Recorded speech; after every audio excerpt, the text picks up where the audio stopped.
Hey guys, this is the Michigan Sports Podcast with Olix, Austin. And Mark. bringing laid back conversation, analysis, and honest opinions on all things Michigan sports. I guess if we're speaking about Michigan sports, Michigan basketball, 91-88 loss to the Wisconsin Badgers. Me and Austin just both came back from the game, but Mark, you were watching back at home. What do you think? Yeah, it was not fun. I remember, they were up one at half, and then Wisconsin goes on like a 5 minute stretch where they just couldn't miss a shot. I think one of you said it was like eight straight threes out of like 10 possessions. Like I don't know what you can do there. Like so Michigan, they have three guys who can defend the paint. They got Ademara, they got Morris Johnson, they got Yaxenberg. And the key to scoring on this team is just get them out of the paint and let everyone else do the damage. And they were able to do that with, I forgot this Lithuanian guy's name, but he was just torching them from deep. He would not miss a shot. It was actually infuriating to watch. You guys were there. I mean, you probably have better insights than I do on whatever happened. So Yeah, Yeah, no, it was great insights, Mark. The thing I noticed when knowing into the game was that guy that hit all the threes was actually 1 for 11 in his last couple games. are you So serious? for him to get hot in the second half was just a travesty for Michigan. When more on Michigan, and obviously in the first half, he played okay. They were up 31-17 at They had one a point, 14-point lead. I mean, and like in the first half, Morez Johnson was 6 for 6 from the field. But then towards the yeah, end, Wisconsin started picking it up a little bit. Yeah, I just think it's embarrassing. I mean, like I said, me and Austin were both there. The crowd, by the way, actually brought it today. I was surprised. All the uncles, the old guys from that were alumni back from the 1960s actually showed up. They didn't sell their tickets for $500 this time. Maybe because it's a Saturday game, but I'll give it to them. It was very loud, and it was honestly embarrassing being there. And I'm scared that this will impact future home game attendance, but I guess that's a topic for another time. Um, anyways, yeah, no, that I feel like Michigan definitely should have played better, but at the same time, like with like Mark was talking about and Austin, all those threes, you can't really do too much about it. And also, I mean, I guess Mark can have more input on this, but there are a couple questionable refereeing decisions towards the end of the game, particularly the one where Adai Mara had the putback. it was very Um, close. I mean, I was watching it. It was on the cylinder. It was not going in, but letter of the law. It was over the the orange part of it. So they got the call right. I wasn't happy about it, but I was like one of those where I was hoping the referees would just be like, like when you're thinking about a referee call and they just kind of get it wrong than like what all the announcers are saying. That's kind of what you're hoping for here. Didn't happen, but I, it's whatever. I mean, the game comes down to a point like that. There's so many other things that could have gone right, so many other things that could have gone wrong, and you could have just avoided this whole situation together. I mean, like before that, they were just talking up threes. Namari had a few attempts near the end there. None of them good looks, kind of forced. I mean, you had to force them there. I mean, not much you can do, but they played themselves in a position where they had to, like huck up a bad shot. So what can you do? yeah, him and Roddy, and then Elliott towards the end too. They just were shooting threes without even thinking about getting a better look at the basket. And it was honestly, I think that's a good thing that we saw that be a problem. And now Dusty May, who's done an amazing job this season, can take a better look at that. Obviously, we also saw them play pretty poorly at the end of the game with Penn State, which was also close because they've just been blowing teams out. So hopefully they can get that fixed also for future games. Yeah, I mean, if there is a bright spot about the game, it definitely is the free throw shooting. Back on a couple of games ago, the broadcast said Michigan struggled and shot in like the low 70% range, Yeah, and they today I showed a think they were 20 Daimara for like 22. 40% from the line and Cadeau around 60%, something like that. It was Yeah, not that good. might He's unplayable near the end of that the might games as just Mara, but just he just like line drives it straight at the rim. It's just so funny to see they him were try calling shooting it some free throw. Hakamara. Well, I mean, it's viable if he's Yeah, only shooting 40%. Some Shaq numbers there. yeah, But also, I think both of these games have exposed a really big weakness in the Michigan offense and defense, I guess, is the stretch big. So Penn State kind of did this less so than Wisconsin, or kind of exposed it less. They had their big guy. It was Ilyich, something like that. He was shooting deep, and it was bringing out whoever was guarding him from the paint, where Michigan really shines on defense. And it was just allowing their secondary scores to get to the basket.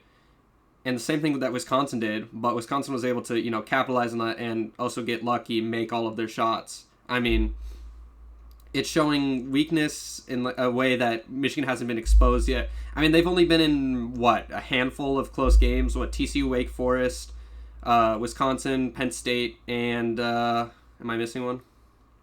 That's Maryland was close towards the beginning, but it got bad pretty quickly. Maryland, I mean, they pulled away at halftime during Maryland. But none of those teams kind of had a guy that could bring Mara or Johnson out of the paint. Both of these teams did, and it kind of shows. Michigan was vulnerable for the first time this year, or not the first time, because they obviously almost lost to Wake Forest, but the first time in a long time, ever since that tournament in Vegas. Yeah, and I think one of the main, as Mara gets stretched out of the floor, out of the paint, Wisconsin probably had the best 1-2 combination at guard that Michigan's faced this year. And because of that, when they could attack, there wasn't really much help defense on the backside in the paint, which allowed them to really take advantage, with Blackwell having 26 and Boyd having 22, and a lot of it coming in the second half. And the thing is, both of those guys, or maybe not Blackwell, but Boyd was definitely in foul trouble for a lot of the game. That's something Michigan did good. They attacked. They were in the bonus plus 10 minutes into the second half. I thought, okay, they're down. They were down the entire part. I'm like, okay, this is where they come back. They have a lot of fouls to give, and every time they foul them, they're going to the line. But no, no, that's not how that works. Yeah. I mean, we can talk about the the refs all we want, but at the end of the day, this was me and Austin in the flesh had a reaction when we saw a Daimara coming out at the scores table and waiting to get put back on in the second half. Absolutely atrocious on defense. This game and even the last game, he cannot defend. He's just a block. Even in the paint, I saw guards like Blackwell, for example, just slithering by him and scoring an easy layup multiple times. He just can't defend. He's a liability on defense. Dusty May did this thing last year, sort of with, I think it was Vlad Golden, where he would keep on constantly subbing at the end of important games. He would sub Vlad Golden in on offense and then take him out as soon as they scored and then went back on defense. And it worked. I don't know why he played so much today. I mean, it was pretty obvious. Not only was he a liability on defense, but on offense today, most of the time it's not like that. And then also him limiting Elliot Cadeau's and the Axel's minutes for what? Blackwell played 39 minutes in the first half. I thought he had 2 fouls. Two fouls. Two fouls. I don't know. Dusty decided not to play him. He had 0 points. He was able to pop off in the second when he had more freedom to play. So. Yeah, right. He played for 5-10 minutes. That's when Wisconsin went on a 3-point scoring run, and then took him out again and put LJ and Trey McKinney back on the court when it's obviously not working. And I think that was a fault of Dusty May. He, for some reason, just thinks he can spread the minutes amongst the 9, or I guess no one's really a starter on the team. They all play equal minutes. I think, like I said, Blackwell played 39 minutes. Braden Smith for Purdue plays almost all the entire game. Jeremy Fears for Michigan State plays the entire game. You see all these important players on these teams play the entire game, especially during the Big Ten season, because they know that having those guys on the court for an extended period of time will win them the game. If Yaxel has a good 3-4 minutes on offense, and then all of a sudden he takes him out for Will Cheddar, who starts bricking it from 3, that's not going to work. That's not going to win games. And I think Dusty May really needs to acknowledge that. I know he had a press conference after the game. He said something about having weaknesses that he knew could be exposed, and Wisconsin exposed them. They're going to be exposed. I think. By the way, I think I know what those weaknesses are. A Daimara. Then why aren't you trying to fix them? Why aren't you just taking him out? I feel like that's the easiest way to solve that problem. And we've seen it's not just today. It's been a problem for a while now. On Dusty, he tried a few things. They were torching Michigan from 3. He got out of the drop coverage. Usually on the screen, they'll drop the center. Daimara will go back. But, they tried switching it. Yeah, I mean, you can't switch Daimara. He has to stay on the big guy or else he's kind of fried. He doesn't have the lateral movement. That didn't work. They switched to a 2-3 zone, and I guess that was kind of working a little bit. So, I mean, they went through all, 3 different types of defenses. Didn't work. I mean, Michigan will try to switch everything. When a Daimara's not on the court, everyone, I mean, let's say Morez Johnson's, and he's much more of a capable defender on the perimeter than a Daimara. It's still iffy. But you can switch him onto someone. And they're really good about communicating those switches. I mean, Dusty, it's obviously a well-coached team. Maybe down the stretch with his minutes is questionable. But, in the last few games, LJ Kaysen, he was our leading scorer against Maryland for a little bit. Or him and Trey McKinney played really well last few games. So it makes sense to try to get touches on the ball. But it was really funny on the broadcast, too. Trey McKinney gets a 3. Airballs it the first time. They start glazing him about how good he is at threes. That was a funny moment live. I mean, while I was listening to it, but it was just a one-off. He's a pretty good player, but... Yeah, I mean, back to Alex's point, Elliot Cadeau was sitting the last 5 or so minutes of the half when Wisconsin came back a little bit.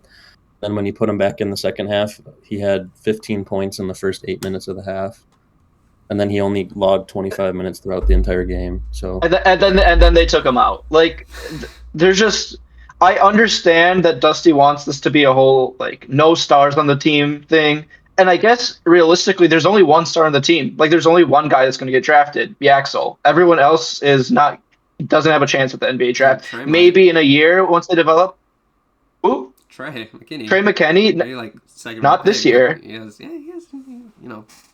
He's gonna, if he's a second round pick, he's staying in college because they're gonna pay him more. I mean, that's NIL for you. But maybe, I think the only other guy is Morez Johnson if he keeps on developing that 3 ball.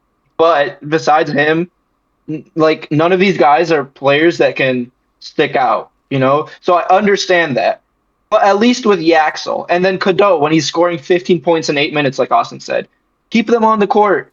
So what if they foul out? Then you're putting the other guy in anyways. Why would you take him out? There's just this is rec basketball where everyone gets the same amount of minutes. That's not fair. The only exception I'll make is Yaxel if he's still hurt. He looked today to me, just with a lack of confidence because Dusty doesn't play him for over 30 minutes a game for whatever reason. I mean, what was it? He had a calf wrap on and then he got rid of it at halftime. I mean, it was definitely bothering him to begin the game if he had the wrap on, but probably he played 30 minutes. There's 4 guys on Wisconsin that played more minutes than any player on Michigan played today. Wow. If they can do it, why can't we? Will Cheddar, LJ Kaysen, even Namari Burnett and Roddy Gale, they're having pretty poor games for their own standards. Try putting everybody else on the court. A Daimara too. Put the players that can make shots and make plays that game. That's what Wisconsin did. Yeah, they kept the Lithuanian guy on the court. For Wisconsin. He was 1 from 11 from threes before today. That doesn't matter. He played a lot of minutes because he made the threes when it mattered, and they kept him on the court. It was devastating. It was a devastating game for Michigan. I mean, it's one loss. It was bound to happen. We're not in a mid-major. The Big Ten is physical. But, moving on in another team in the Big Ten, the biggest rival, MSU, they had a 2 games this week, too. They played USC like Michigan did. Michigan did 2 weeks ago. And it was a ranked win for Michigan, and then MSU kind of exposed them for, maybe shouldn't have had that rank in the first place, beating them by 29. And then they put out a closer game against Northwestern. Austin, what do you think about those games? Yeah, I mean, USC, they were pretty dominant on defense. USC decides to do jumping jacks on defense in the middle of plays, which is quite interesting. But they were also leaving Cohen Carr and Carson Cooper wide open, so I understand the shell in the paint because there's obvious shooting, struggles with the team, which is really a issue of the 2-guard position. But against Northwestern, I mean, they were down by 7 at halftime at home and looked pretty bad with the turnover problem. I think they're worst in the country in the last 2 weeks in turnovers. But they obviously came back and won because Northwestern is they're a struggling Big Ten team, but I feel like Like Michigan in State every sort of hit a sport. rough patch since they lost to Nebraska.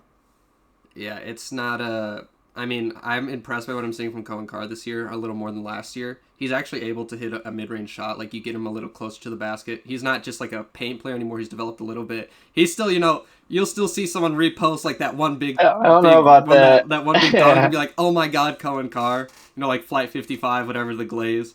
But he's been like a project player for Izzo for a little bit now, and it's glad to see him become a little more. He's becoming a little more playable, if that makes sense, rather than just like a gimmick player. But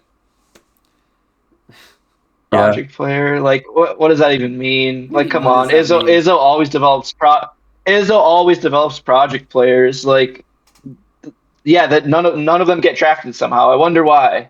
yeah. I mean, like Project players, like, Carson Cooper was a yeah, 0-star from IMG, so he was actually a former soccer player. But either way, I think their centers, like the evolution of like Jackson Kohler has been pretty insane this year for his 3-point shooting, like over 50%, I think, Yeah, and he gets to for the step pick and up pop. with Zapala leaving the squad. So him, Cooper, and Kohler, they get a bigger role. And it's interesting to see because Zapala was a really like down in the post kind of get his baskets the old-fashioned way. These two, you can stretch the floor out a little bit more, and it's a different dynamic to the MSU basketball team. Yeah, I I mean, guess. Yeah, no, and then they have those big 5-star recruits coming in at center too. If there's one good thing about like Michigan basketball coaches with Izzo and Dusty May is that they're really good at developing centers for some odd reason. I don't know if it's the scheme of the two teams or what it is, but like Yaxel even he wasn't shooting a three at all. Now he's just draining in threes. Danny Wolf last year. Ja- Now with Jackson Kohler at Michigan State, and I mean you can go as far back as like Jaren Jackson and Draymond Green. Like those are two big Mo men that Wagner. have developed really well. I Well, did that's not yeah. under Dusty No, May Mo at all, Wagner. though. Just basing it on the Wow. Michigan big men. No, don't even.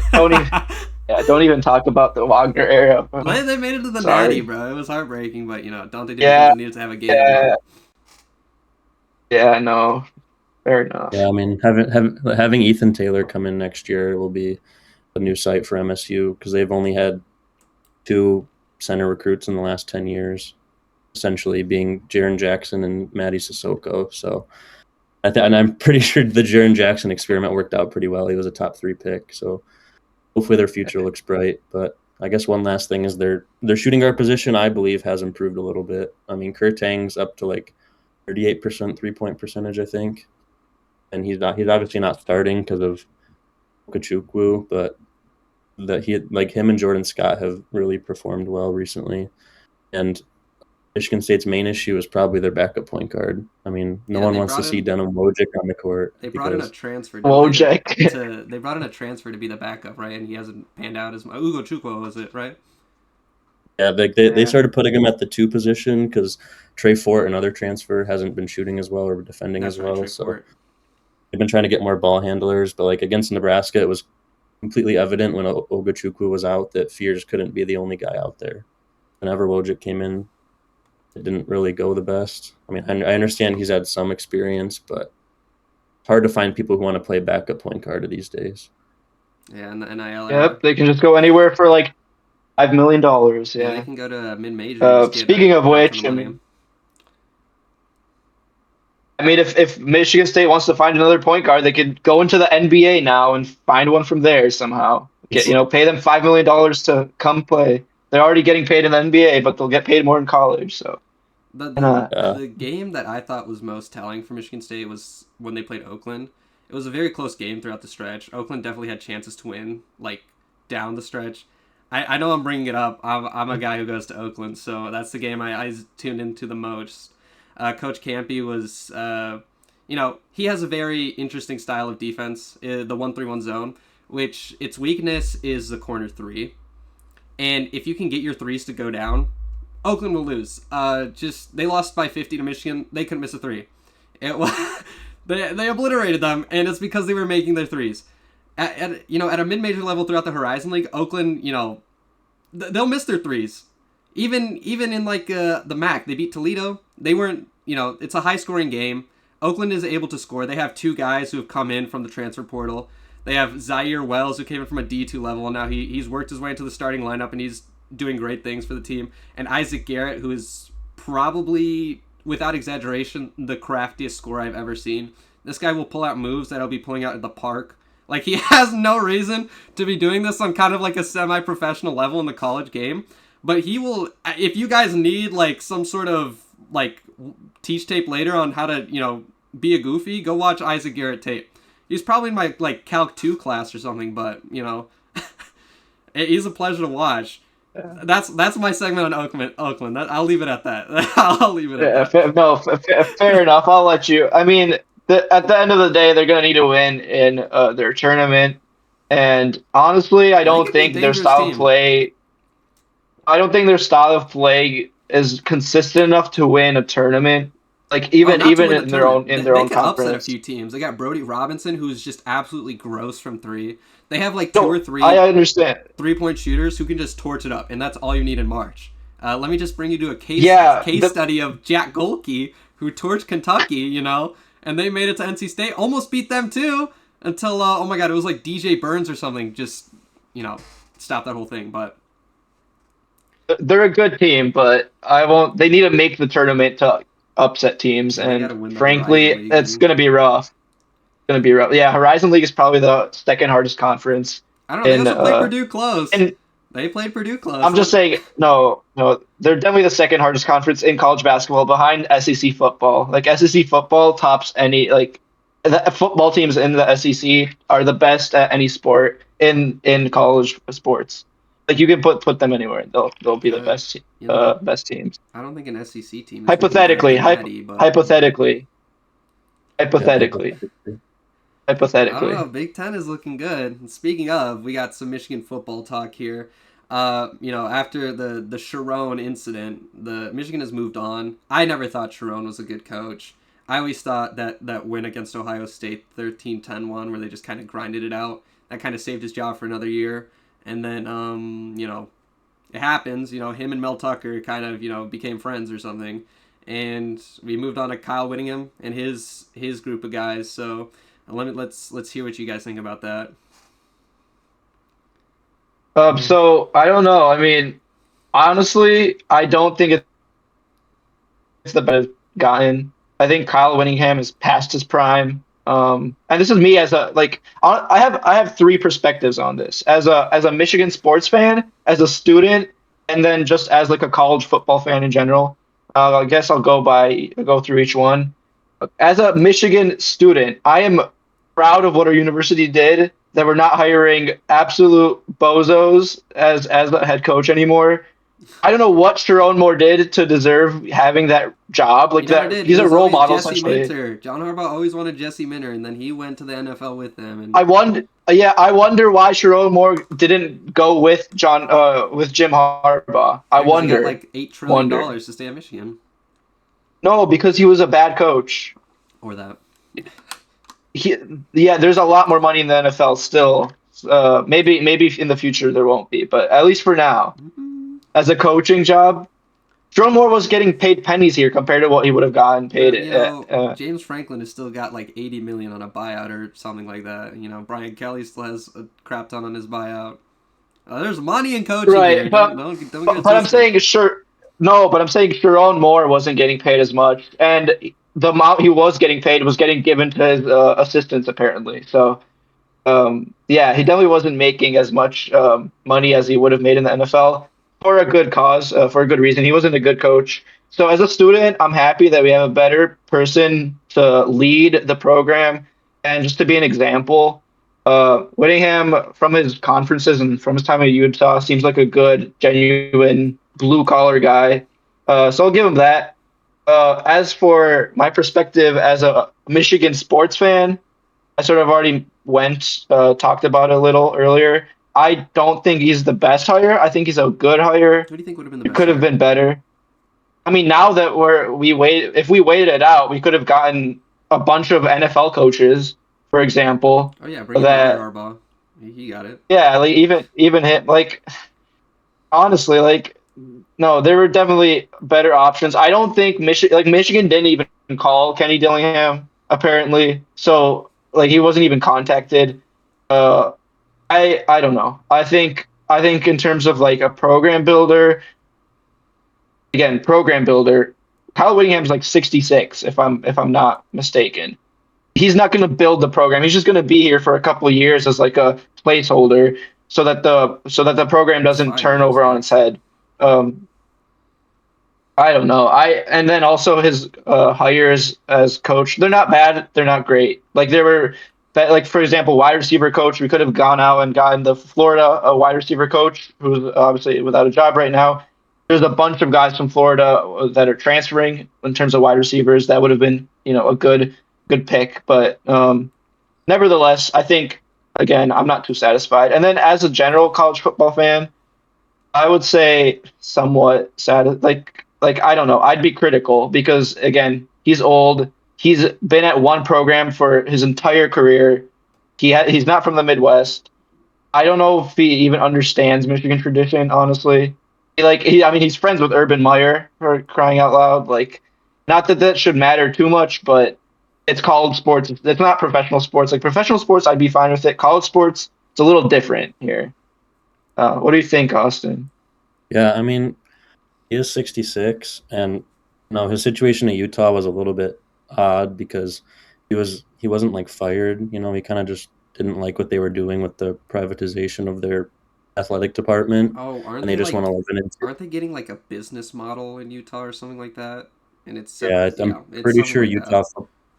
Yeah, like I'm pretty sure they sold their like athletic rights to some company or something for a large sum of money, Yeah. like be in contract with them, which is kind of weird. But I think as like his system, last 20 years at Utah, I mean, he's had some successful years. He almost beat Ohio State in the Rose Bowl. I mean, they're a gritty team. They're tough to beat at home. He always has a high I think at draft least, pick too, so yeah, they have definitely had some. They have two good tackles that are supposed to be in the first round this year, first two rounds at least. So I believe. I mean, I think there's some good in it. Obviously, looking like hindsight's 2020. There's probably were better candidates based on the timing of when this stuff happened, but I don't think it's necessarily the worst hire, all things considered. I also I'm not opposed to the hire either. I saw there was some players from Utah looking over to transfer here. There was a big edge coming from Utah, or he went on a visit to Michigan, and there's already been some commits from Utah. Speaking of the portal, we have to talk about Justice Haynes. Like, he had the year or like a great year, right? Everyone thought, okay, it's draft Until time for until he him got injured. until he got injured. But he was Okay. definitely, Heisman. I would say, bordering Heisman conversation in terms of yards, in terms of touchdowns in those early games. He was very good. He got injured, and he hits the portal. Everyone thought he was going to get drafted, but he didn't declare. I mean, he was like a third, fourth round pick projected. I mean, I guess you can go back and get more, but it's kind of a double edged sword. Could also lose it all, get injured. I mean, I've seen that happen before, but and then to replace him, they brought in Taylor Tatum from Oklahoma. I looked him up a little bit. He didn't really play last year. Actually, he played one snap, and he got injured. It was, what can you do type of scenario. It's a kind of a soft. It's a sophomore. We have to take. You're taking a chance on him based on the potential you saw his freshman year. Michigan's also really good at developing running back talent, or just at least utilizing it. So it's a system that works best in getting the best out of running backs. And I think if the scouting team saw something in Taylor Tatum, then yeah, bring him in. There's also definitely Savion Hitter also committed. I think he's going to do great things. Maybe not freshman year, but he'll be a great running back for Michigan. I'm sorry. Hopefully. How did you pronounce that name? How did you pronounce his name? I believe it's Hyder, actually. Really? I just said Hitter. Okay, Yeah. Hyder. Sorry. Okay. It'll be There a you go. name. I feel The like announcers will say it a few times. I'll get it, but Pretty sure like Hyder he's the number one running back this class. Correct me if I I'm think he was wrong, one of but the so top is players. He was a 5-star, so what I'm saying. So is yeah. Tatum from last year. Tatum was the number one running back in last year's class as well, and also keeping Jordan Joey Marshall Lexington. was a top. Yeah. Jordan Marshall was Yeah, a so top five running back in his class, I believe. I think looking forward in the portal, obviously running back is pretty filled now. So I think they should definitely look other directions. I'm not sure receiver. about the Utah players, but yeah, I'm pretty sure there's some receivers that are coming on visits. I mean, they tried last year. Corners too. Yeah. They tried last year at the receiver position. Yeah. They brought in McCulley. He wasn't, he got outshined by Andrew Marsh. What a guy. What a year. I was so high on Marsh to begin the year. Yep. He was doing great things. I mean, I thought he was related to Nick, who snaked Michigan, should have come here from MSU. Instead, he's going to Indiana, to win with Kurt Signetti, but he could have been paired up with his namesake.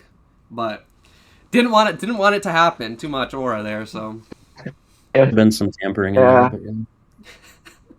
Right. No, speaking of tampering, I'm very confused on Michigan's corners and why all of them are leaving. Like, when the whole Sharon Moore thing came out, there's a pretty public call amongst the corner group, and they were all very eager on staying. I mean, they were active on this isn't hard to find out. They were active on social media about staying. Jaden Sanders, for example, or Metcalf. Who was going to play nickel next year, and they're all leaving like within the last day or two. They're all leaving. I don't know why that's happening. I think that's a concern for the future, and obviously receiver. We talked about receiver being one of the positions. I think we need a guy or two here to come in, but no, I really think our secondary was a weak spot in our team this year, this past season. They got really exposed by Ohio State, especially in that last game where Stan could basically do whatever he pleased besides the first drive. And then we saw what happened with Stan against Miami and against Indiana. He literally could not complete a pass. Yeah, you go against a real defense. Michigan had Wink Martindale, who was, inconsistent to say the best as the DC. Last year he had an NFL caliber defense there with Kenneth Grant, with Mason Graham, with Will Johnson, and managed to barely go above 500 there. I mean, the defense, it was good against the teams it should have been. I mean, it was inconsistent, to say the least. Yeah, I mean, to be fair to Alex's point, Michigan did hire a new cornerback coach this month, which obviously could have some impact on him. I'm not too familiar with him, but obviously, throughout the college football, some positional coaches are really important, like Ohio State, losing all their receivers to USF because Brian Hartline left. So I'm not too surprised by it with over 4,000 players in the transfer portal this year, which is pretty absurd considering there's like 128 teams. But Michigan's going to lose some guys. Hopefully they get more. But as CBS said, they actually rated Michigan's 2 coordinator hires pretty high. I thought they were bad. It was like they were both in the top 10 of this hiring cycle, according to CBS. I guess we'll see how it turns out, but I think that was Jason Beck developed. Yeah, Jason Beck developed Devin Dampier pretty well this season, so hopefully we see the same out of Bryce following season, especially with Andrew Marsh coming back. Yep. Speaking of, me and Austin were at Raising Cane's on the way back, coming from the basketball game, and I don't know. We I think it was pretty obvious we were basketball fans because we were wearing our shirts that we went to the game with, and 2 people came up and asked us for some reason if Bryce Underwood was still the GOAT around these parts. That's what the word for word what they said. It got me thinking. It was a really thought provoking question because there was that whole he was the top. But he's here. He stayed. He's got another year at least. So I don't think there was any doubt about him staying. I just think his performances have been very underwhelming, to say the least. I think it wasn't if you looked at that Michigan offense, there were moments where they couldn't do anything, but there were moments where it was entirely on him and his mistakes. Especially look at his throwing mechanics. You can't fall that far back in terms of being able to throw the ball and leaning on your back foot the entire time just by the coaching. That has to be some sort of Sharon Moore, only because when Biff Poggi was coaching, I remember we were at that CMU game when Biff was coaching. Granted, CMU is not a good team, but he was using his feet more, and that kind of opened up the game more. I mean, they won by 60. It's CMU. All right, we'll say that. And even in the loss against Texas, Biff was coaching. But you saw that Bryce was willing to put his, body on the line. He's kind of like Cam Newton build. It's his feet that open up a lot more of the game, and it was his underutilization of that aspect until Biff Bogey came in and started coaching. I think when they utilize that more, hopefully they do. Hopefully this new coaching staff realizes, okay, we got like a, let's say, pseudo Cam Newton type player here. Let's utilize his legs. Let's, open up the rest of the game that way. Use him more as a read option type player. Open up Michigan's run game even more. I think it opens up so many avenues if they just utilize him in that aspect. But again, his that if he can't throw the ball, that's one thing. But Yeah, I mean, with a new coach, I mean, hopefully they turn Bryce into more of a passer than just a thrower, as Tom Brady likes to say, because he has all the arm strength you could possibly want out of somebody and the legs, but using it properly is a completely different topic. And I think if Kyle Whittingham and company can get him to, run better, utilize him more, and make him better on like layering the football against certain defenses, he could definitely be up to his potential as a first round draft pick. number 1 overall. That's right, and especially next, yeah, the Lions are going to draft him. We'll get onto that later, but no, I think especially next season, if we get a transfer at wide receiver, along with Andrew Marsh staying and Travis Johnson, who based on his like attributes, is very similar. I think is very similar to like an Andrew Marsh sort of player. I think he and also Browder too. Browder is more of a big guy, but it's a pretty talented wide receiver group considering that it's Michigan. Even with like McCauley leaving, I think next season is a really big turning point for Michigan football. I think it's just like if a they really don't big telling point more than a turning point. It's like, okay, where's Whittingham No, on this team? No, you don't think so? I don't know. I think if they play poorly, then the next 5 years will not like it'll be back to the 2010s Michigan. Like we won't be Ohio State for the next 5 years if next year doesn't work out, because Kyle Whittingham has a 5 or 6 year contract with the university. I don't know. I forgot how much they're paying him, but per year, but it's definitely pretty high. It's higher than Sharon Moore. If they fire him because of a bad performance, they're gonna have to pay a lot of money to him, which obviously, based on the selfishness of Michigan athletics, they won't want to do. So we're stuck with this guy for the next 5 or 6 years. And if we don't play well, no one's going to want to come to the program. Hence why there'll be less talent. The next couple of years won't go as well as we want. So Yeah, I think it's really important to get a strong start. Yeah, I think to that point, I mean, Kyle Whittingham in Utah's recent history hasn't really had a quarterback that's been drafted too high. Didn't he? So, was he there before Alex Smith? Or was Alex Cam Smith? Rising was pretty good too. Well, Cam Rising Alex Smith played was under the him. first overall pick. I don't know if that was his timeline, or if he kind of lucked into that. What year was he drafted? 03. 03. That was with Urban Meyer. I think he was a coach there, I believe, but he wasn't. Okay, we won't count Alex Smith. Other than that, then I can't name another Utah quarterback off the top of my head. So. Yeah, I mean, it's like obviously with Kurt Cignetti, he's a masterful coach, but you can see how quickly things can turn around for players. Like he made Fernando Mendoza from 3 years on the bench to what he is now. So I think having someone other than Sharon Moore in there can definitely make a positive impact. 100%. Sharon was hopefully fingers crossed. Sharon was never a talent type of development type of guy. But then we get to another, great coach in Detroit, we have Dan Campbell here for the Lions. We'll go into next season. I was just talking up Dan Campbell, but he kind of gave himself an F on the season. He said in a recent interview. Who do you guys think is really at fault here for the Lions kind of underperforming? Not even just down the stretch, but throughout the season.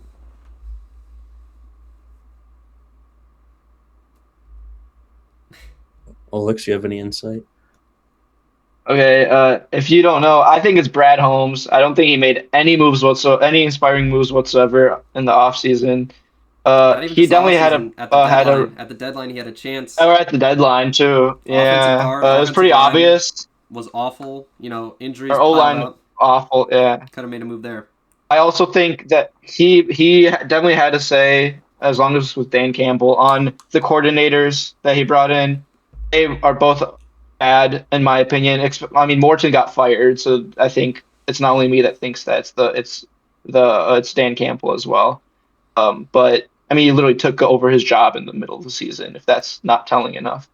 Um, Yeah, I mean there yeah. was So def- I think, but yeah, yeah, there's definitely some like not using resources. Like we got compensatory picks for out like getting rid of Aaron Glenn, like him going to become a head coach or whatnot, and Oh, we like had two. Jalen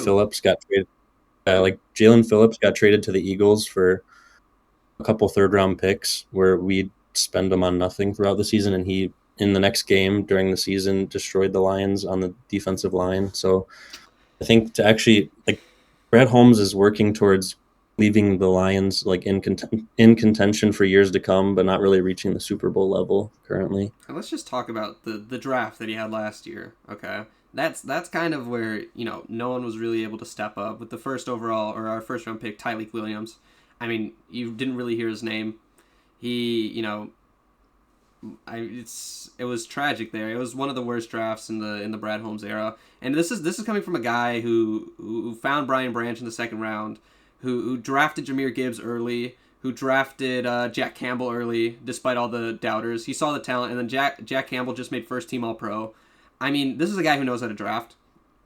Maybe these guys, just injuries piled up. Maybe something like that, or maybe he just miss saw this draft, didn't see it like how he saw the rest of them.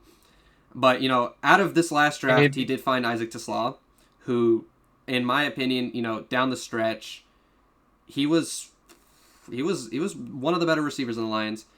I would argue second best. Um, I would also think I have a strong opinion about Amon Ra. He was not good this year in comparison to previous years. He was just dropping the ball a lot in crucial possessions and just throughout the game. His hands weren't there like they always were. And I was watching with my dad, and we like the first time. Oh, it was like week 5. He had a drop or something like that, and the announcers were like, "Oh, that's rare." I was like, "Okay, yeah, let's keep a track on that." And then throughout the year, I think I witnessed about 6 or 7 more. Or just like even not even just drops, but like bad wobbles of the ball. I thought JMO, he played really well when they gave him a chance, but because they were trying to get the ball to Amon Ross so much, that JMO didn't get to shine like how he was supposed to. Maybe this is just the doing of John Morton, and when when Mike McDaniels comes in, he will fix it. But that's my Like Yeah, I mean, opinion. McDaniels, I don't think so. I don't know. I mean, to be fair, Amon Ra, I mean, the stats are another story. He was fifth in receptions, receiving yards, and second in touchdowns behind Devontae Adams. But like Mark said, against the Chiefs, and some other times it came to 4th and 2, and the plays that we've always made last couple of years, Oh, they've always he been drawn up to dropped him. or He's always been there to get them, except for this year. I don't know if it was a lapse of judgment. I don't know if it was Ben Johnson missing or something like that. But I don't know. It just seems like he didn't have that clutch gene that he usually does. I think you're being harsh. You were saying earlier that our draft was pretty poor and that Tyleik Williams' name wasn't heard. You know whose name was heard? Tate Ratledge, and that's because he was so bad, and our O line in general was very bad. That didn't give. I mean, obviously, at least in my opinion, I think Jared Goff is a horrible quarterback when it comes to actually like playing tough teams. Like if it's not perfect for him, he won't make the plays. He won't. He'll make mistakes, and he'll lose the Lions the game. Like that's the most simple way to put it. Yeah, And and so many times, yeah, many times he was putting Amon Ra in like even dangerous positions. I mean, like he was throwing suicide passes a lot to him, just trying to force him the ball. Especially like even in I that remember last game against the that didn't Bears. Yeah, matter against the Bears. Yeah, but Amon Ra is a triple coverage in the middle of the field, and he just hucks it to him and he like throws a pick nobody's just because business. right in there. Yeah, Yeah, yeah, and I mean that's partly on the O line, but I'd say it's more on Jared Goff. He's getting paid too much money to play for the Lions, and yeah, I don't know. I don't think he's the quarterback for this team. If that's one thing, like I obviously started this section off with saying Brad Holmes is at fault for the Lions season. I think it's Jared Goff too. I think he got exposed this season as someone who is completely a systems quarterback. Like if his team isn't perfect, if the players around him aren't perfect, if the weather isn't perfect, if the turf isn't perfect, if the ball isn't a perfect air pressure, he won't play top 10 quarterback football. And if you don't have a top 10 quarterback in the NFL, you're not making it far in the Yeah, playoffs. And that's he obviously the was goal of this team. actually, I mean, believe it or not, still top 5 in like every major, quarterbacking category this year. But that I game against the yeah, Eagles, it was a little windy and he just could not throw a ball. It was actually little incredible windy. to see. But even then, Jared Goff is a quarterback who can get you to the Super Bowl. The Rams got him there. I The disagree. Rams got him there. He only lost by 3. It's something that, it's With a the tier best defense in the league. With yeah, the best defense in the league. and the best player in the league in Aaron With a Rodgers. really good O But line. yeah, it's Yeah, it's and the a O really line good that O fell line. apart because last year, the O line stayed healthy, and they made it to the Commanders where they got exposed, but that's another story. He can make it. No, Yeah, it's the same story in my opinion, but It's just as good as the O line is. I again, really don't think that Goff is the answer. He's not mobile at all, and he crumbles. Once there's a little bit of pressure in his face, but. I mean, you have to move yeah. on I with mean, him now with the contract situation. Yeah, Austin, you want to add to that? yeah. I mean, to Goff's credit, when he is in the pocket and not under pressure, he is pretty surgical most times. Then as soon as anyone's there, I mean, our offensive line is partially to blame with the interior being completely new and destroyed, but Jared Goff has to work on that a little bit, but he is pretty surgical when it comes to that. And as soon as there's pressure, he instantly falls down. I mean, last year, obviously the defense wasn't helping us either in the playoffs against Washington, but his 5 turnovers were pretty detrimental. I just think the most important thing is the cap space because we're repaying these players, and Goff's Yeah, a lot of money contract is next going. year. Yeah, Goff's contract next year takes up a quarter of the entire salary. So most teams win with their quarterback on their rookie deal or a cheaper deal because it's Unless you're just the too much to pay Chiefs everybody. or I guess Jalen Hurts last year, but those are the exceptions and not the normality. Yeah, I mean, like Mahomes and Brady are exceptions because they're like two of the best of all time. They're worth the money, but Jared Goff's getting paid more than Mahomes is currently, so by quite a substantial amount. And right? it's you have to go into the offseason, you have to look at the weaknesses of the team and even the draft. I know you were talking about those compensatory picks for Aaron Glenn and Ben Johnson in the 3rd round. We don't have them, by the way. We don't have them because we traded them to Jacksonville when we traded up for Isaac Tesla. So that's actually 2 third-round picks that we traded for a 4th rounder. It happened that way. I'm happy with Tesla. Maybe not happy with what we gave up for him, but I guess you don't know that they're going to become 3rd-round picks Yeah, when I you trade guess. them away. I mean, Mhm. sometimes picks are pretty important, like the picks we got for Jared Goff. I mean, those built our team up One of them like turned for the into Gibbs future. and So, JMO, right? yeah, both of them. They're both starter and already extended. Like, contracts are one thing, and I think we're building for the future. But like, you extend Jamison Williams this early when his contract year is not even up. Now we're sort of limiting ourselves, especially with the Hutch money too. A lot of players to resign this offseason, so I'm interested to see how that will go. Like Alex Anzalone and stuff, they're all unrestricted free agents. Yeah. And 3 linemen are considering retirement. I think Dan Skipper was one of them. Yeah, he didn't really Glass play. now. They all And they He didn't all produce after anyway, and the Taylor game against the Decker, so Bears. Yeah, they all were talking about like going back to their families and retiring. So it's gonna be rough, God, if only honestly. Frank I Ragnow hope came back that. mid-year. Yeah. Well, yeah, he's also like I don't know what's going on with him, He had but I think it was like a grade yeah, 2 hamstring, and he couldn't come back because he failed the physical, something along the lines. But I think in the draft, yeah, Lions need to address. I don't know if it's line, I don't know if it's tackle or what exactly they need to address. But in their current slot, in I think it's 17, because they won that game against the Bears, it would have dropped behind the Raven. One pick. It doesn't matter. Morale boosting win. But now I've been looking at the board, and there's some good tackle positions there, or some good tackles available. You were talking about the Utah tackles earlier. They had Spencer Fano. He's not going to drop there. But they just also Francis Malgoa, who is in the national championship game. He's looked good. And you also have Caden Proctor, who has Dan Campbell written all over him. He is, as a tackle, I saw one clip of him and I saw this is a future Lion. It was when Alabama lined him up on the outside and they threw him the ball, and it's kind of like another uber athletic tackle who the Lions love with Penei Sewell, and that they can put on the other side of Goff and keep him protected, at least for this year until maybe they get rid of Goff, maybe Bryce Underwood comes in and saves the team, or but I really think that's a good option there if they want to go defense. There's some good edges in the draft. I know there's also a good corner. I don't even know if we need corners, if we're being completely honest. I think they were just devastated by injuries at that position. Well, they had Terrion Arnold, Ennis Rakestraw, who's played maybe 2 games for the team. He was a second-round pick a year or 2 ago. Haven't really got to see him go. I liked him in college out of Missouri. DJ Reed, he was just okay, but he was never supposed to be... I guess he was supposed to be like the 1A to Terrion Arnold. Maybe not like a 1A, 1B type situation. Maybe not like the lockdown corner. But, they all will go down, and who do you have to start? Amik Robertson? Rock Ya-Sin? Like... You can only do so much. And I saw a stat where Amik Robertson allowed the most yards against him, but he was never supposed to be in a position where that was supposed to be the case. So, I don't know.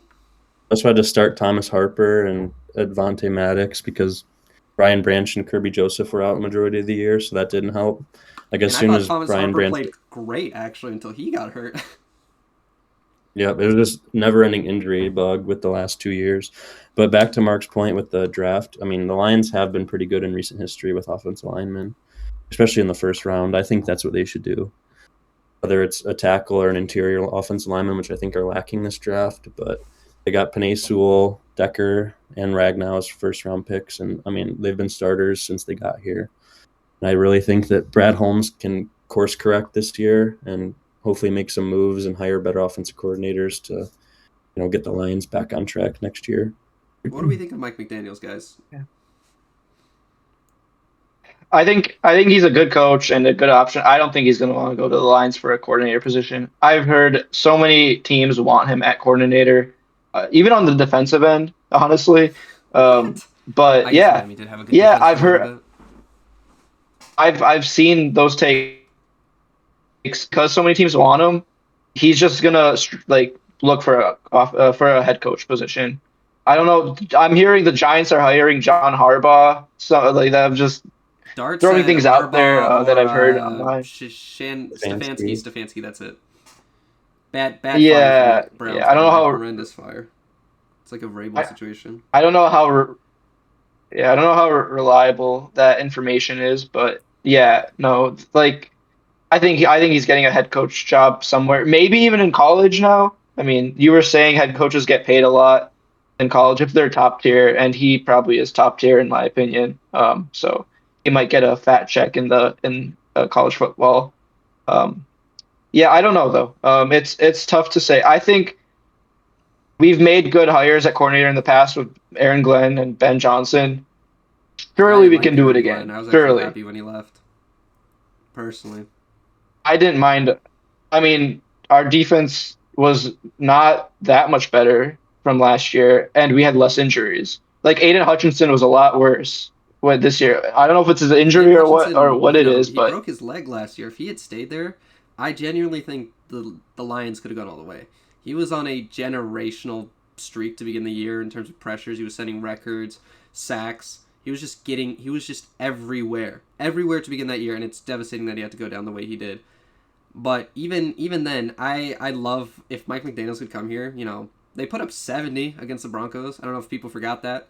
He has Devon Achane, who is just pretty similar archetype to Jahmyr Gibbs. He's done great things with him. Imagine he gets, another. It's basically kind of a copy paste of the Dolphins offense with more to it. We have... Yeah, for sure. Go ahead. No. Yeah, I was just going to say, it's kind of comparable. Our Tyreek Hill is J-Mo. The Devon Achane is Gibbs.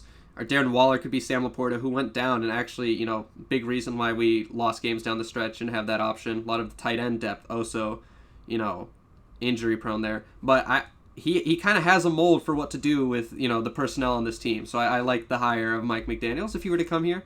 But to be seen. Yeah. If not, I saw David Blau got hired by the Commanders yesterday or today. And I think, the recent success of these like younger coordinators and coaches who are leaving their former teams. I think if there are any other options, we could always look that route too. Try to find someone to secure for a while, because guys like Ben Johnson and Liam Cohen both left this year, and they both already made and won the division in the playoffs. I think it's going to be a tough and a You very know what, important young, offseason.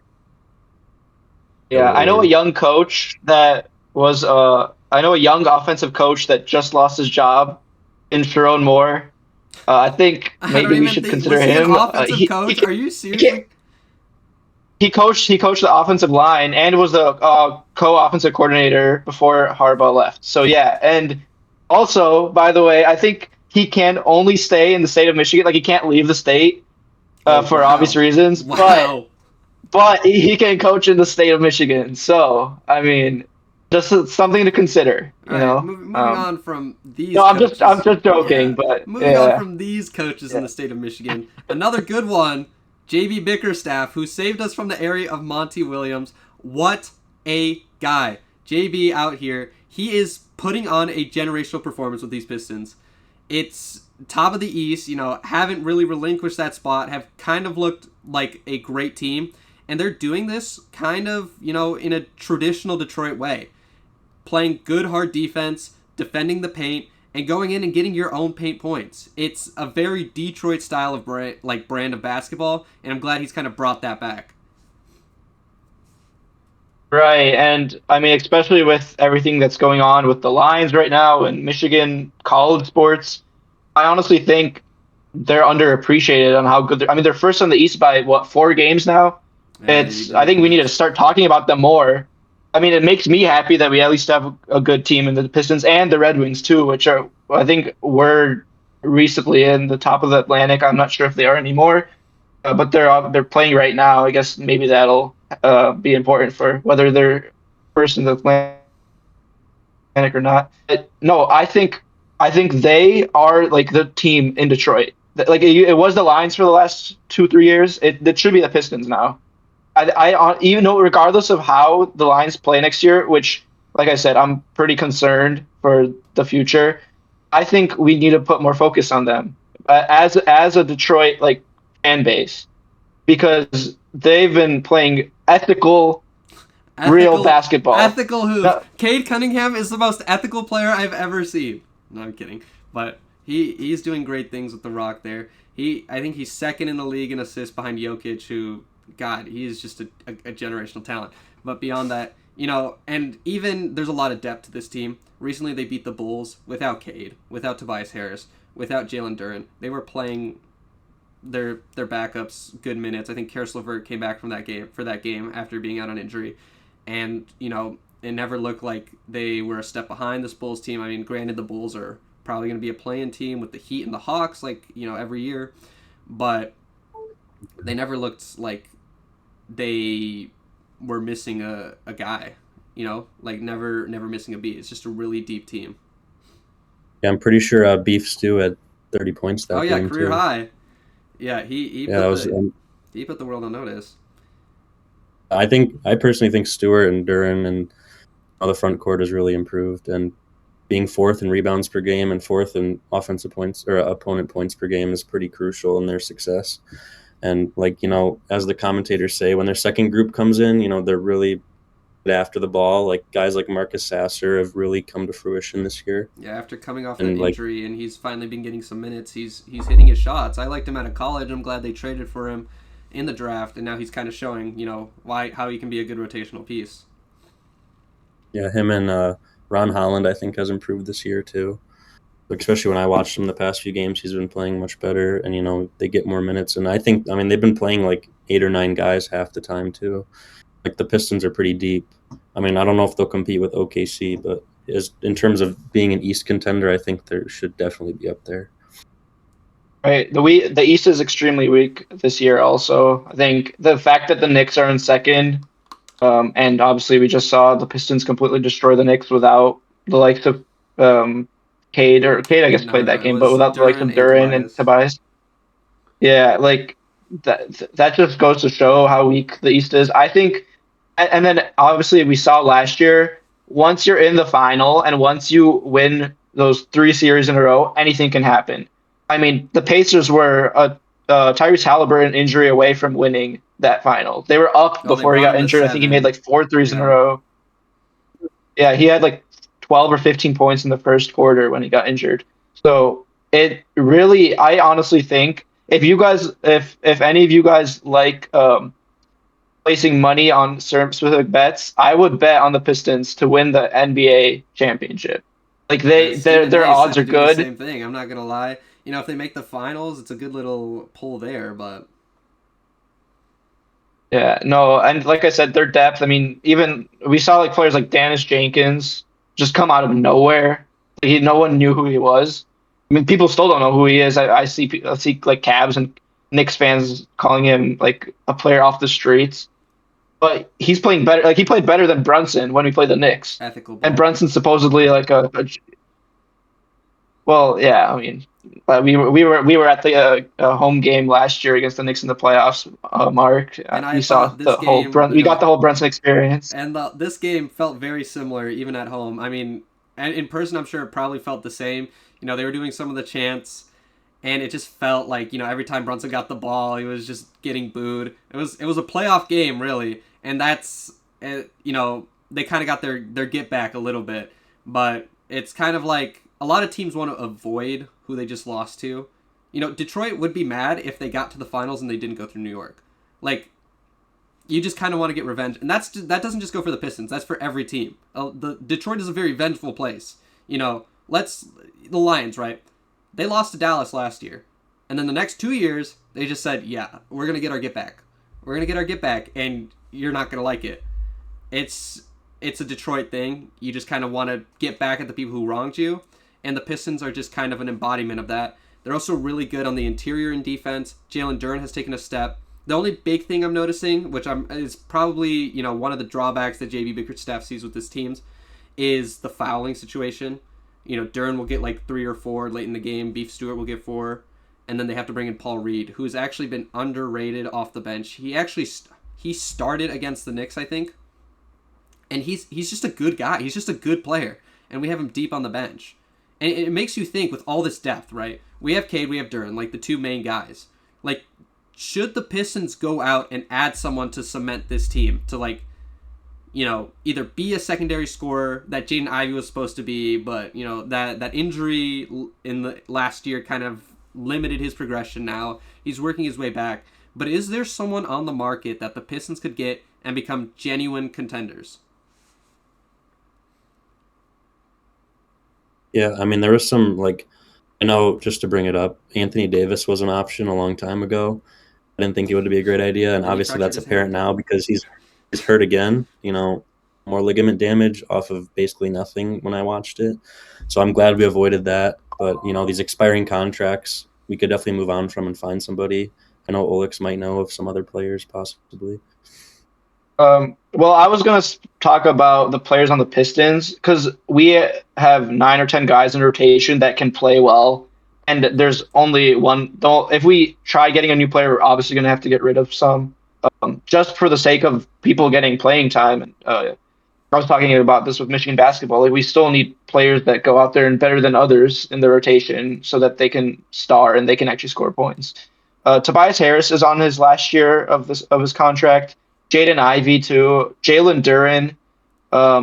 Obviously, I think Jalen Duren should get re-signed, but yeah, Jaden Ivey and Tobias Harris. I don't know. We've seen when they were injured, which both of them have been injured quite a lot this season, especially Jaden Ivey. Obviously, last season was out the entire second half.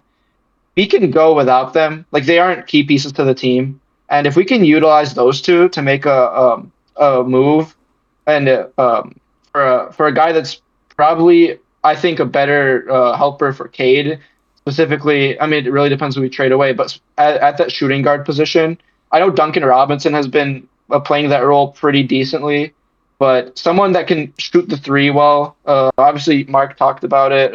How interiorly the Pistons are a really good team, and that's sort of their identity. But I think in the playoffs, it will catch up to them playing certain teams not being able to shoot the three as well. Yeah, they're Even Cade hasn't been performing that well they're from second to three. last in 3-point attempts behind the Rockets this year. So I agree with your analysis that we need a perimeter shooter. maybe not like someone specified on the perimeter. Like if we were to go out and get a Lauri Markkanen, who I've heard in trade talks, but they've kind of been, in and out because the Jazz's asking price is too high. He's someone who could have come in, been a solid secondary option. He can definitely stretch the floor. So someone like that, maybe not, like superstar caliber, but on that caliber who can, be a third option, be a second option. I've also seen Michael Porter Jr. a lot, but he's been thrown out around with a lot of teams. He is a guy who can come in and be a third option on a championship team. He has done that. He has proven that he can do that on the Nuggets. All he needs to do is sit back and hit threes, score, right?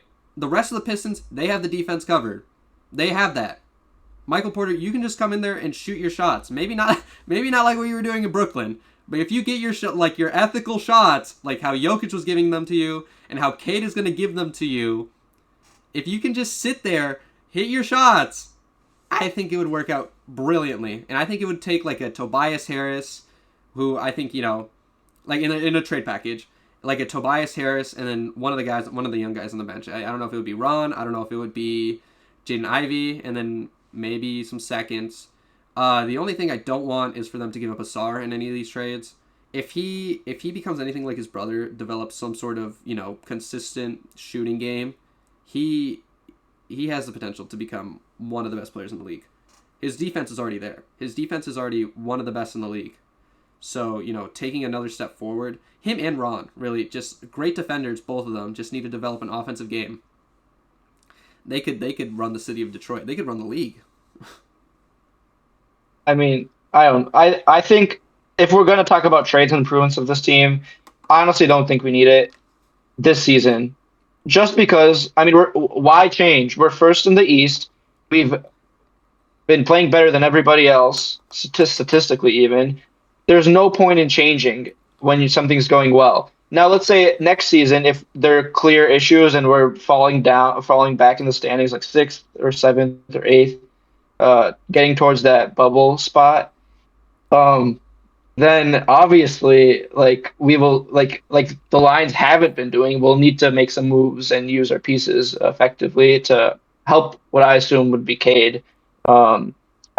But right now, I don't think we need to change anything. Why would we? You're telling me right. The largest thing that can happen. A trade offer, Tobias Harris, Jaden Ivey, 2 firsts for Kawhi Leonard. You are not pulling the trigger there? You're telling me a guy like Kawhi Leonard... Not Kawhi. No. Kawhi literally embodies Detroit basketball. He's everything we need. Great defender on his day when he decides to play. Not anymore. What do you mean not anymore? And a good scorer. Way too controversial. He's a way too controversial. He'll be injured for he'll come. He just put up he'll play a 50 game, against the get Pistons. He's been on a and then got injured the after last like 5 or 6 games. Yeah, and then he'll get injured and won't play for it. And then something will happen with sports betting, as we've seen happen with like Malik Beasley, for example, and then he'll be out for the entire season. Like I don't think we need a guy like we need somebody that embodies Detroit, has had past experiences or has a relationship with Detroit. Yeah. I think the fact that we have Cade, Tobias Harris played for Detroit in the past. Duncan Robinson played for Michigan. Isaiah Stewart, Karis LeVert played for Michigan. Isaiah Stewart got drafted by Detroit. Ivy got drafted by Detroit. Azar Thompson got drafted by Detroit. JD and Ron Holland everyone is a Detroit through and through player in some way or has a connection to the city. I think that's one of the reasons why this team is working as well as it is. I think if we had someone random like Jada, like Kawhi Leonard or even Lauri Markkanen, it would. I'm not going to say that it would happen for sure, but it could cause an imbalance in the team, especially with Cade then having competition as the key player on the team.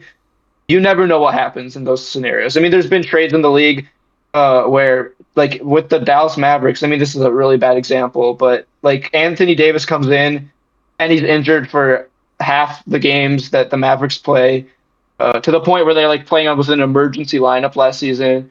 And it just goes wrong. Even this year, they're not performing that well with the luck of getting a first-round draft pick in Cooper Flag. So I think you have to be really careful with who you bring in. I honestly don't think we need anybody, like any star player, at least right now. Maybe in the future we will, but not right now. Yeah, I mean, I would like to agree, but at some point we might need a secondary like starish player. Like, I mean, obviously there's like Devin Booker who has ties to Michigan. Yeah. Some other players that might have to be got like signed rather than traded for. But I think in order to like consistently be on pace with the Thunder or the Spurs in the future, we definitely might have to improve a little bit. I mean, we could always win the East, but the Thunder right now are like they almost have minus odds to win the title from the beginning of the season on. So I think like you talk about people that have connections to Michigan. I do like Devin Booker or like I don't Jose Alvarado is not from Michigan, but that was in the trade possibilities as well, and he's a pretty Jaren scrappy Jackson. It guy. seems like But Memphis might want to blow it up. And they're yeah, looking Jaren around at Jackson has some ties with Izzo and stuff, they're looking and he's a around pretty at good like shooter. trades for Moran over there. So you never know if they're just trying to blow it all up or Yeah, I mean, I guess we could Right. always see. I'm unsure when the trade deadline is, but right now I don't have too many February concerns with 5th the or something Pistons. like that. They still got Yeah, like so a they do have month a to little look it bit. over. So I don't know. I think it's best if we let the playoffs go through with the team that we have now, and then because we're playing well enough that I don't think, and it's not like a season where we need to win, like with what we thought the Lions needed to do. I mean, most of these guys are, besides Cade, aren't on too expensive contracts, and they're all young. So we have a couple more years. And after seeing how this team does in the playoffs, and specifically looking at the weaknesses in the playoffs, because that's where it matters, I think it'll be the team can make a better analysis of what needs to be done and what moves need to be made. But up until then, I think it's just too risky to make a move. Like it's just there's no point. yeah, and then another team in Detroit that's having a great year maybe needs to make a move. Maybe kind of in a similar situation as the Red Wings. They've been playing great. As of recent. I know Mo Sider has taken another step since last year, and they're just overall playing well. I saw Dylan Larkin got selected for Team USA, a Michigan guy, so I'm sure you guys are happy about that. But you guys have any analysis on the Red Wings, how they've been playing recently? I know they just won 5-1 against the Canucks. Maybe not the most impressive win, but it's you got to beat the teams you need to beat the let's say the not as good ones. So Right. And right now they're playing the Canadians. I think they're winning in the second period. It's a pretty important game for the control of the Atlantic. I just checked. The team that wins is actually in first place. Obviously, temporarily, the Lightning has played less games than the Red Wings, so it's probably not going to be there for too long.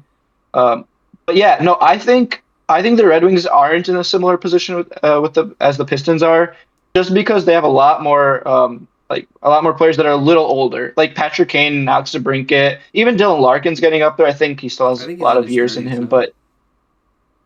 but somewhere around there, he's just no, he's a little younger, I think. But regardless, like it's a young team overall. Like I'll give you that, but it's definitely not as a fresh of a team as the Pistons are. But I also think that's because it's hockey, and hockey, I think you need uh like more enforcers, more like older, experienced type of players to have any success whatsoever.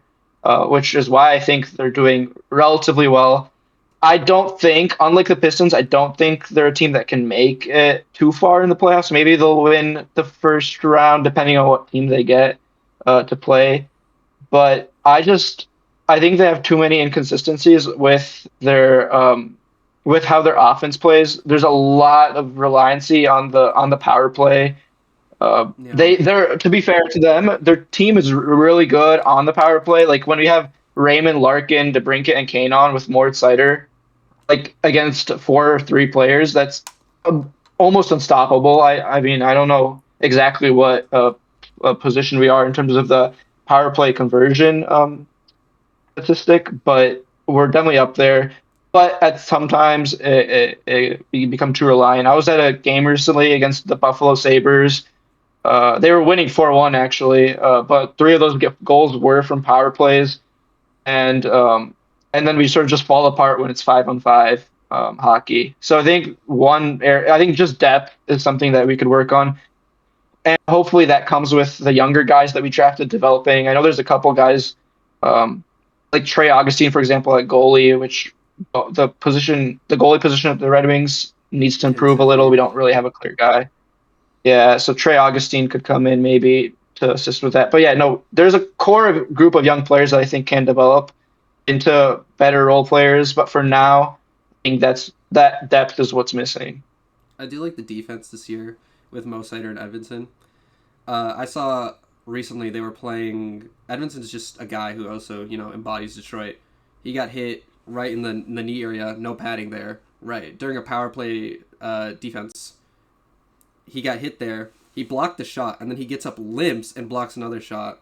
The Red Wings get away, or like they stop the play. He gets limped off. He comes back in overtime, and he scores the winning goal. Like, this is just another team, right, who wants to put their, embodies Detroit. Just puts their bodies on the line, wants to win, and understands what it takes. And that's just kind of a common theme with all the teams. Maybe not as much the Lions this year, as much as Dan Campbell really wants to say that. But, the Pistons are showing that, and the Red Wings for sure are showing that. Right. I just think it's been a really net positive year for the city of Detroit. I mean, the Pistons are chasing the Thunder, the Red Wings are chasing Colorado. I mean, but compared to a while ago, I mean, we have more than one consistent team, and I think that's really good for our future out here. The 2010s was awful. Right. Other than Yeah. And I mean, they had the Tigers for a little bit, and then mismanagement there. Maybe some inconsistencies, and now the Tigers, they had their miracle run last year. They did well this year. They kind of choked away the division to the Guardians too, while they were at it, just to put a little salt on the wound. But I think the biggest name in Detroit right now, or the biggest controversy, is Tarek Skubal. Is he coming back?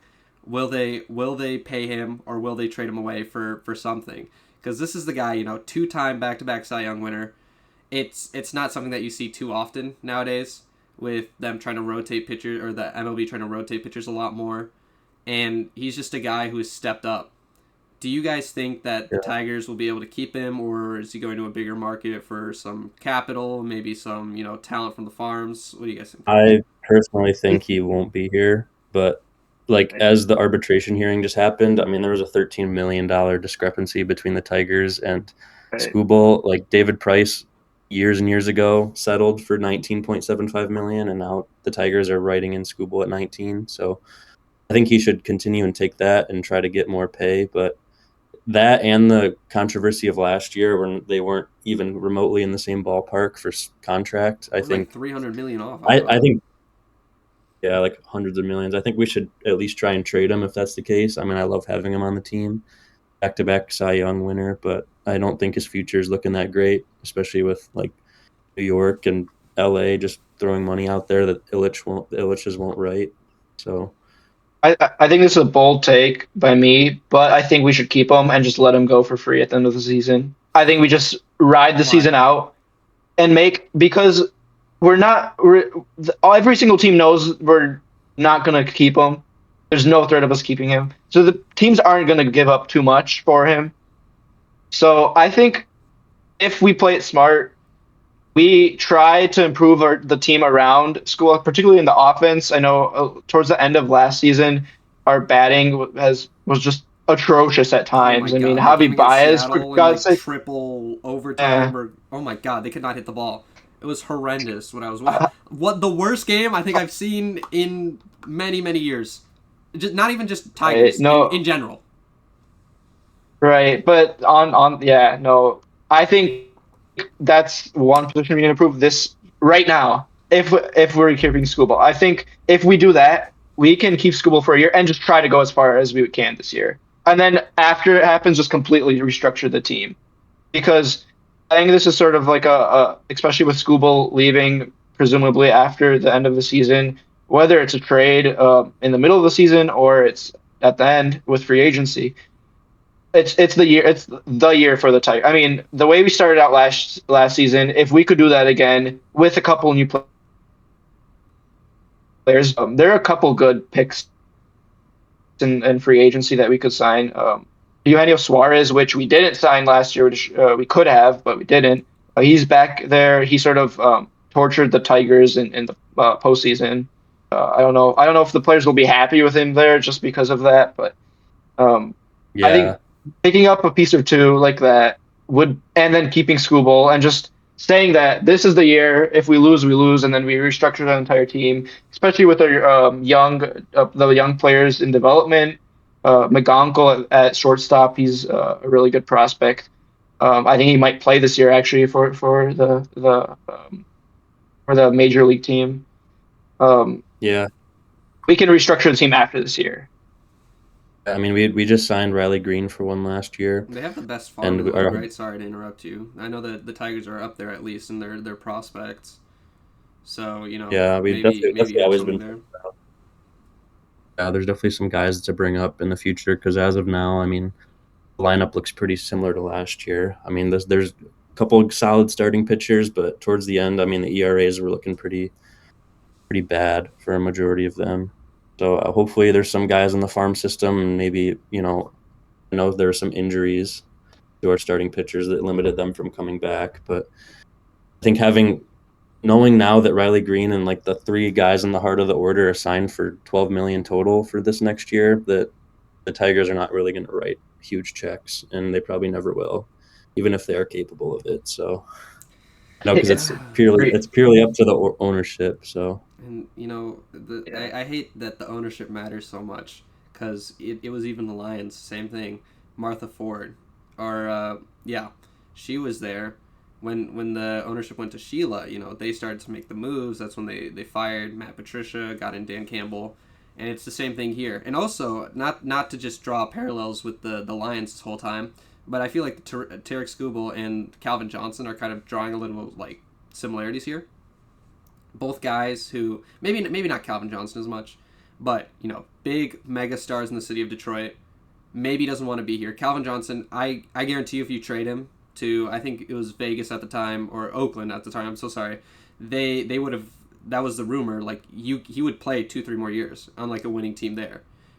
Maybe not the same situation with Skubal here, but it's kind of just getting something for them rather than just letting them walk is the common denominator here.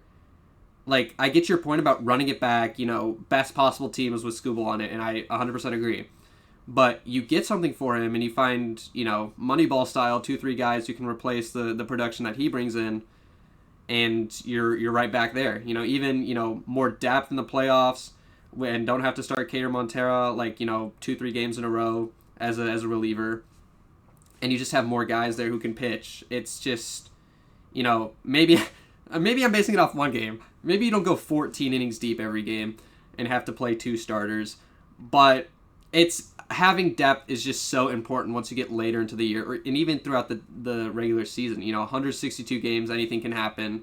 You just got to have bodies there. You never know who gets injured, and I feel like having few guys there who can replace what Skubal has, maybe not to a T. Maybe it's just 2-3 guys who are more consistent than what we have at the end of the pitching order already. And the team, I maybe don't miss a beat. Yeah, I mean, Jackson Jobe was pretty solid last year until he got hurt. Flaherty was pretty good, I guess too. he's out all of this. Right. He's definitely out all of this year, too. So. Yeah, I don't know.